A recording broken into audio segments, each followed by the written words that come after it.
Davey, just another incredible conversation.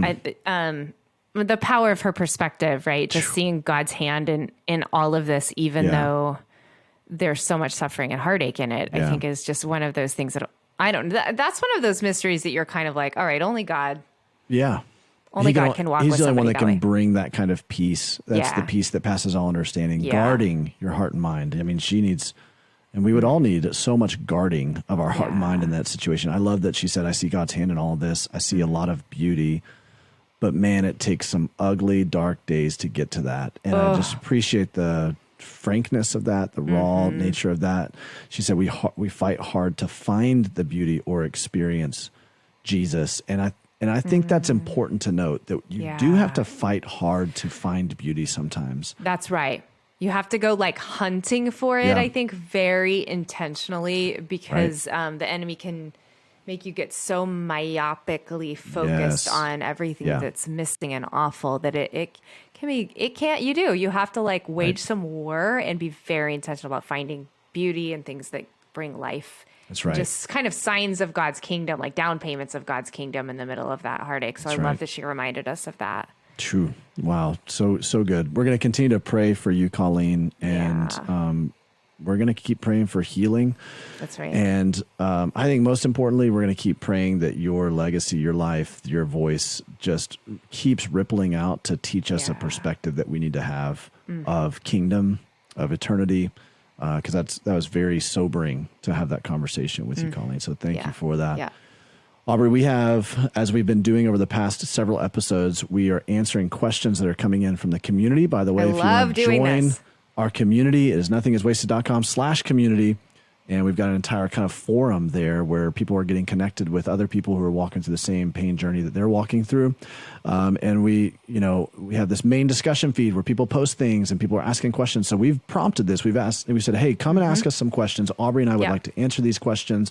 We want to engage with you in this manner. We want to know that we're like helping you as you're wrestling through and grappling through some of the really difficult things of pain and trauma. And so one of the questions that was asked is how do you handle when friends and family don't acknowledge or support you in your grief? And this is akin to so many other questions that we get, very similar vein of thought, And so I think this is really appropriate for this conversation in this episode, because I can only imagine how isolating this kind of journey has been for Colleen. Totally. And I hear that in this question, a feeling of being isolated in your grief. And so, Aubrey, I wonder if you want to take a stab at this one. It's interesting because I feel like we do get, through Nothing is Wasted, and I even think through our personal platforms, like you and I get this kind of version of question. I just had somebody else ask me a similar question like this week. What do you do? I mean, two things are coming to mind right away. The first is I think, I know actually that our enemy really loves, one of his big plots, his ploys is to make us feel alone and isolated in our grief. That's right. And so this question to me, I am hearing some lies from the enemy, trying to make this person feel like nobody understands me, nobody supports me, nobody. And so on one hand, I just want to stop and kind of acknowledge, like, that's not the voice of God. And my guess is there are probably a lot of people in your life, friends and family members, that are actually around you, kind of waiting to support you. They may not know how to do it exactly how you need them to. And sometimes we have to sometimes unfortunately it falls to the griever to have to mirror to people how to do it. And I know that's kind of unfair because you're the one carrying the grief. But at the same time, my guess is that there are people around you and the enemy's trying to make you feel alone and isolated. Yeah. So I rebuke that lie in Jesus' name and ask that you can feel freedom from that. Yeah. Simultaneously, I would say for any grieving person, and this is just a reality of life. And so I want to be very clear about this. Now, every once in a while, we have that very special friend who is just anointed for walking through grief. But I would say if you are the main griever in the situation, not people cannot always hold like the pace of grief and the weight of grief that you're holding. That's right. Yeah. And so 2 things, and then Davey, I'll hand it over to you. But one, that's something only God can carry. That's it. So I want to say that like grief is so heavy that's a thing that God can carry, and humanity, we just don't have it within us to like, so people can't really be your rescue in them. They can be supportive. They can be your community. You can lean on them. They can't be the ultimate people who bring healing and hope to your soul. Only the Lord can. Simultaneously, I know I'm talking out of both sides of my mouth here.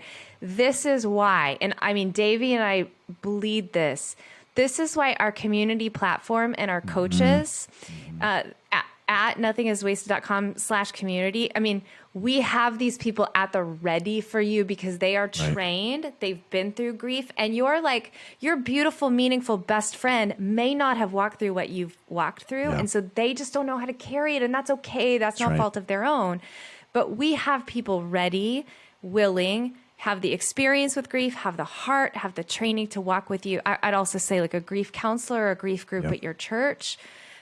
It's probably, if you're feeling like you can't you're wearing your friends out with your grief or whatever, it's probably time to turn to like a ministry like Nothing is Wasted, or like a professional grief counselor or grief group. That's so good. That's so good.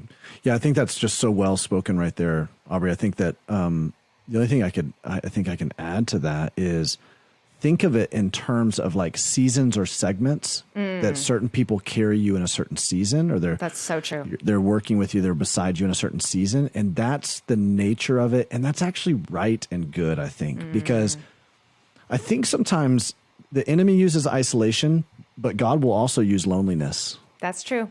Yeah. And so anything the enemy is going to try to use, God will use that again as like an invitation. And so sometimes God will use loneliness or some of that feelings of like, that just nobody's quite meeting this need that I have, to remind you that he's the only one that can meet that need. Just as you said earlier, Aubrey, it's like God is the only one that can carry you full term in this thing. Yeah.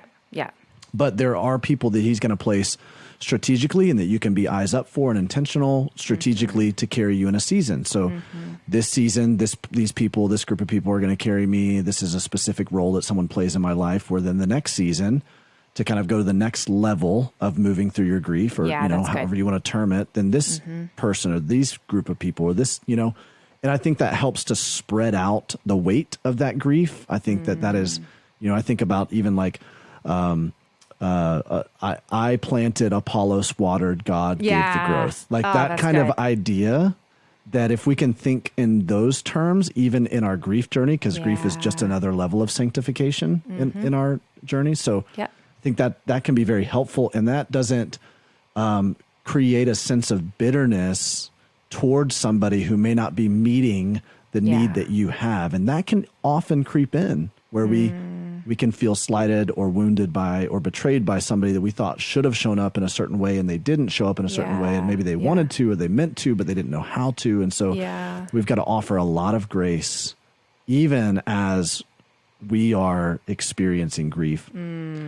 When we walk with God in grief, he expands our capacity for grace. Wow. Say that one more time, Davey. When we walk with God in grief, he expands our capacity for grace. That's good. So he allows us to have more empathy for people. He allows us to have more compassion for people, even in the midst of them not showing up for us in the way that we thought. And so we can, we can give that. We can say, hey, listen, I get it, right? This is hard. This is hard for me. This is hard for you. I get it. And so I just want to make people aware of that. I think that that's a really difficult thing to lean into. It's a hard truth. It's a hard reality, but that's the spirit of Jesus inside of us, that even in times that he was grieving, what did he do? He gave. I mean, look at Matthew 14, where he's going away to by himself to grieve.